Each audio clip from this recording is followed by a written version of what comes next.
Otep à tous, bien-aimés frères et sœurs, Ousmane Sonko est désormais le Premier ministre du Sénégal. Autrement dit, le président Diomaye Faye a nommé Ousmane Sonko comme étant Premier ministre de son premier gouvernement. Est-ce que c'est une bonne chose? Est-ce que c'est une mauvaise chose? Quels sont les enjeux? Quelles sont les conséquences? À première vue, moi je dirais que c'est une très bonne chose. Sur le plan purement moral, sur le plan émotionnel, sur le plan de la reconnaissance. Parce que ce sont deux bons amis, deux frères, qui ont lutté dans un même parti. Le parti a été créé probablement par Ousmane Sonko, je ne connais pas trop bien l'histoire, mais je crois qu'il a été créé par Ousmane Sonko, et lui, il était la deuxième personnalité du parti.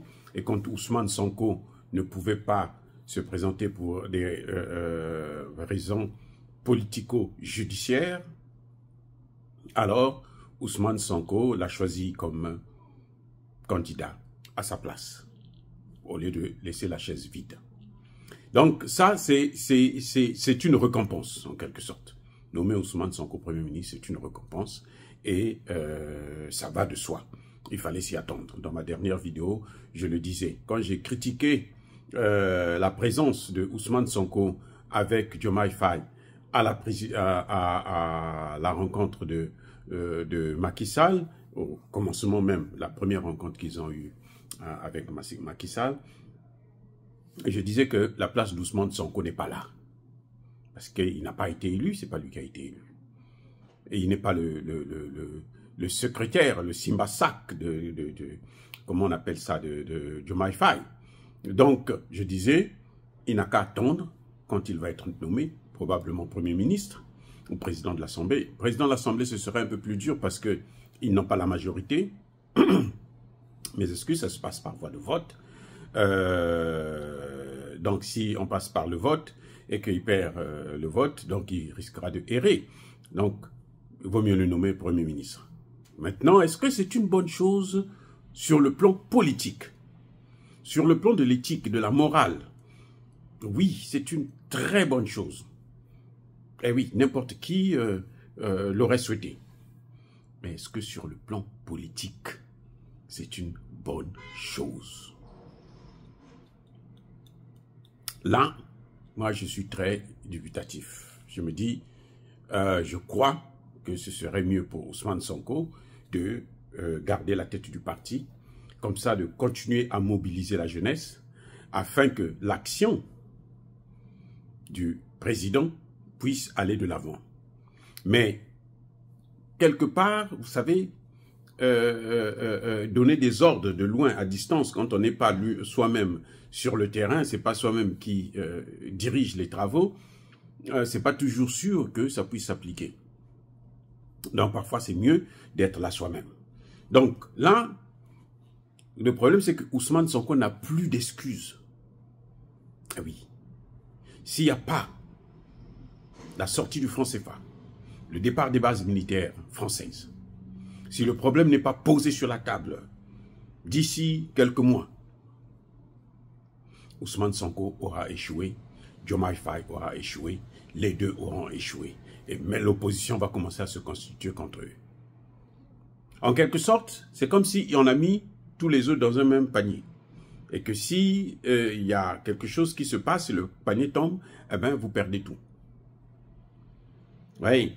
Donc, sur le plan politique, ça pose un problème. Et il ne faudrait pas, il ne faut pas croire que Diomaye Faye est aussi calme, aussi serein, aussi reconnaissant.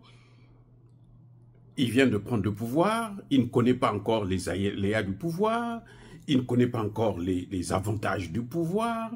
Quand il va commencer à les toucher du doigt, il y a le tapis rouge qui est là, des réceptions, de grandes réceptions, en tant que président, ainsi de suite. Il y aura forcément une fissure. Ce sera très difficile qu'ils passent les 5 ans ensemble, président et premier ministre. ce sera très difficile. Ça, c'est un fait. Il y a un autre fait, c'est que si les choses, la situation, ils n'arrivent pas à réaliser les objectifs qui sont contenus dans leur programme, en fait, la responsabilité incombera à Ousmane Sonko. Je reprends. S'ils ne respectent pas les promesses, s'ils n'accomplissent pas les promesses qu'ils ont faites au peuple sénégalais, la première responsabilité incombera d'abord à Ousmane Sonko parce que c'est lui le chef du gouvernement. C'est lui qui doit élaborer la stratégie pour arriver à destination pour obtenir les objectifs qu'il faut. Ce n'est pas le président. Le président donne la ligne. Il dit, je veux ceci.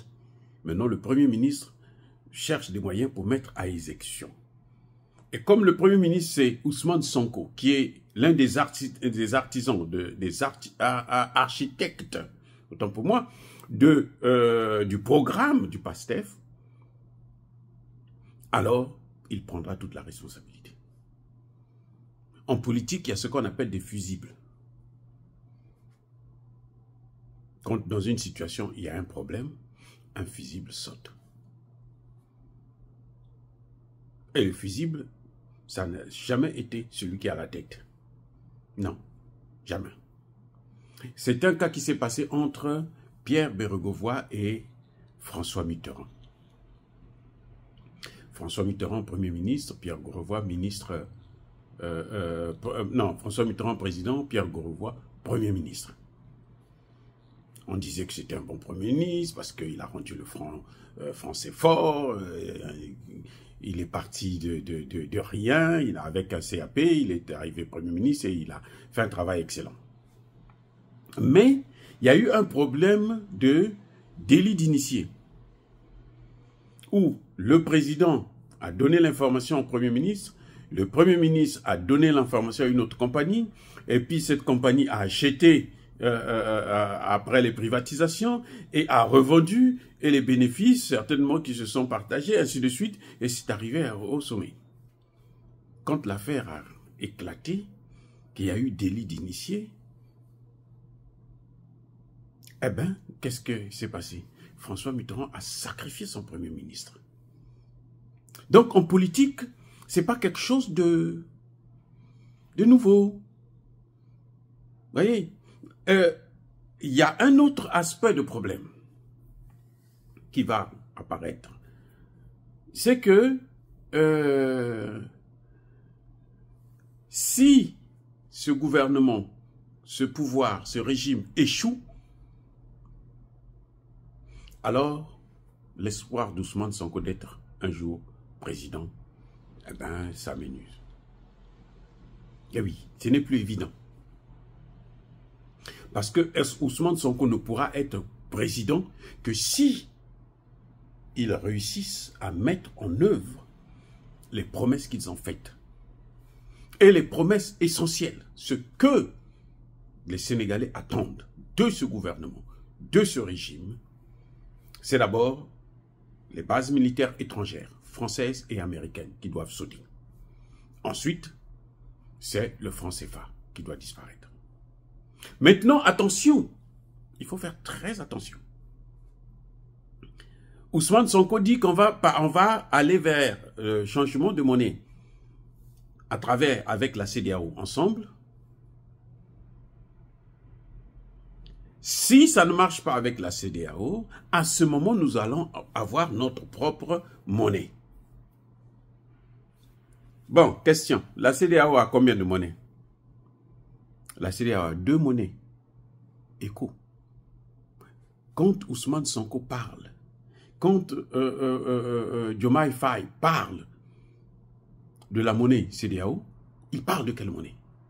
Est-ce qu'il parle de la monnaie Macron-Ouattara ou il parle de la monnaie ECOWAS? Voilà le vrai problème. Et c'est un des aspects que ni Ousmane Sonko n'a soulevé, ni Diomaye Faye n'a soulevé. Pourquoi?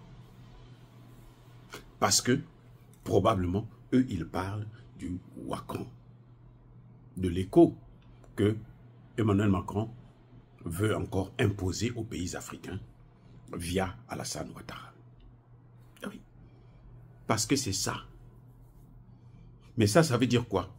Ça veut dire que c'est encore plus grave. Puisque là, maintenant, la France est rentrée dans l'OTAN. La France est un membre important de l'OTAN.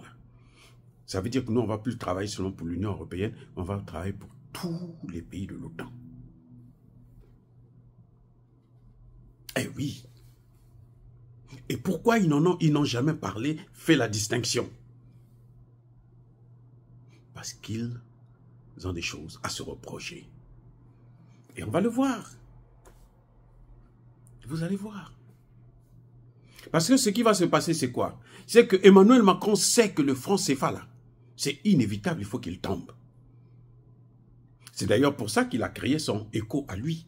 C'est pour ça qu'il a pris carrément le nom qui a été créé, qui a été donné depuis plus de 10 ans, 20 ans, presque même 30 ans. Parce que ce projet de la monnaie de la CEDEAO date depuis 30 ans, 30 années. Emmanuel Macron vient, il y a 1 an, 2 ans, il vient casser le projet que tous ces pays-là avaient. Et il crée là, en plus, la confusion la plus totale. Donc, quand vous entendez parler changement de monnaie, l'écho, vous vous demandez, mais c'est quel écho? Et personne de sérieux, personne, comme ils ne sont pas tous sérieux, ils sont tous corrompus. Personne ne vous dit exactement de quelle monnaie il s'agit. Je n'ai jamais entendu Ousmane Sonko nous préciser qu'il s'agit de la monnaie ECOWAS, pas ECO Macron-Ouattara. Si c'est ECO Macron-Ouattara, c'est le franc CFA bis. Alors, ce que Macron va faire, c'est d'accélérer le processus. Il va faire comme si, bon, lui, il est d'accord pour le changement. Mais le changement va venir vers quelle monnaie? La même monnaie. Donc, avant la monnaie de l'Afrique de l'Ouest et après la monnaie de l'Afrique de l'Ouest, pour le Sénégal, ce sera la même chose. Pour les pays francophones, ce sera la même chose. Pour les pays anglophones, ce sera la gravité de leur situation. Pourquoi ils ne nous ont jamais éclairci là-dessus? Parce qu'ils ne sont pas sérieux. Je suis désolé. Je suis content pour Diomaye Faye. Je suis content pour Sonko. Je félicite d'ailleurs les deux. Mais je dis, on ne peut pas continuer à jouer avec les Africains comme ça. Parce que maintenant, l'Afrique est en train de regarder. L'Afrique est en train de regarder. La jeunesse sénégalaise a envoyé déjà un message à Diomaye Faye lors de la prestation de serment. Et ça, nous allons le décortiquer dans une autre vidéo. Entre-temps, comme d'habitude, soyez bénis.